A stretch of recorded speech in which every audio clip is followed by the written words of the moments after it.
দেখেন, বউয়ের যে কী পাওয়ার এটা জানতে হলে একটা ঘটনা জানতে হবে। সেটা হচ্ছে মুসা আলাইহিস সালামের। মুসা আলাইহিস সালাম ফেরাউনকে অনেকবার দাওয়াত দেয়, কিন্তু মুসা আলাইহিস সালামের দাওয়াতে ফেরাউন ঈমান গ্রহণ করে না, মৃত্যুর আগ পর্যন্ত ঈমান গ্রহণ করে না। তো মুসা আলাইহিস সালাম যখন জন্মগ্রহণ করবে, তার আগে ফেরাউন জানতে পারে যে মুসা নামে একজন এখানে মানে একজন জন্মগ্রহণ করবে রাজত্বে, যে তার রাজত্বকে শেষ করে দিবে। তো ফেরাউন এখন ইহুদিদের সব সন্তানদেরকে হত্যা করে, শিশু সন্তান যেগুলো জন্মগ্রহণ করে সবাইকে হত্যা করে দেয়। একটা সময় আসে যখন মুসা আলাইহিস সালাম জন্মগ্রহণ করে ফেলে। জন্মগ্রহণ করার পরে নদীতে ভাসতে ভাসতে চলে আসে ফেরাউনের বাড়ির সামনে।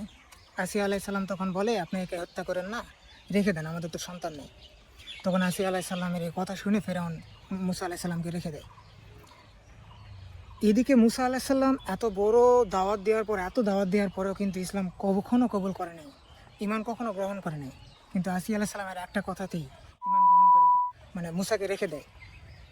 তো আসিয়া আলাইহিস সালামের, তার স্ত্রী ছিল আসিয়া আলাইহিস সালাম, ফেরাউনের স্ত্রী ছিল। তো স্ত্রীর এই কথার যে কী পাওয়ার, এটা জানতে হলে এই ঘটনাটা জানা দরকার। অথচ এত বড় একজন শত্রুকে ফেরাউন রেখে দেয়। তাই ভাই, বউকে একটু সতর্কতার সাথে চালান। আমার বউ নেই, আমার টেনশন নেই।